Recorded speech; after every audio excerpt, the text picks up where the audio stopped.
తల్లిదండ్రులు కావాలని మీ కలను సాకారం చేసుకోండి. ఓఎస్ఎస్ ఫర్టిలిటీ వారి తక్కువ ధర సంతానోత్పత్తి చికిత్సతో అపాయింట్మెంట్స్ కొరకు కాల్ చేయండి 7825893604. శృతి హాసన్ మళ్ళీ సింగిల్ అయిపోయిందా? తన కొత్త ప్రియుడికి కూడా బ్రేకప్ చెప్పిందా? సడన్ గా శృతి బ్రేకప్ రూమర్స్ తెరపైకి రావడానికి రీజన్ ఏంటి? దాని వెనుకున్న మ్యాటర్ ఏంటి?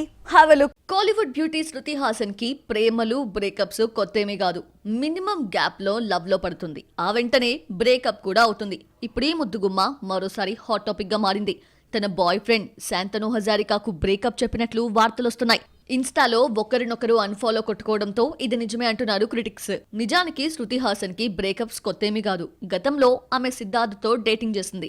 అది ఎక్కువ రోజులు నిలవలేదు. తర్వాత ఇటాలియన్ నటుడు మైకేల్ కొర్జాలేతో లివ్ ఇన్ లో ఉంది. అది కూడా మధ్యలోనే బెడ్స్ కొట్టింది. ఆ తర్వాతే శాంతనుకు కనెక్ట్ అయింది. 4 ఏళ్లకే వీళ్ల బంధం కూడా వీగిపోయింది. హీరామండి ప్రీమియర్లో శాంతను లేకుండా శృతి ఒంటరిగా కనిపించడం కూడా తాజా ప్రచారానికి ఆజ్యం పోసింది. మొత్తానికి శృతి హాసన్ ఇప్పుడు సింగిల్. వరుస సినిమాలతో బిజీ అవ్వడానికి ట్రై చేస్తోంది. మరి తన బ్రేకప్ స్టోరీని ఎప్పుడు అఫీషియల్ గా రివీల్ చేస్తుందో చూడాలి.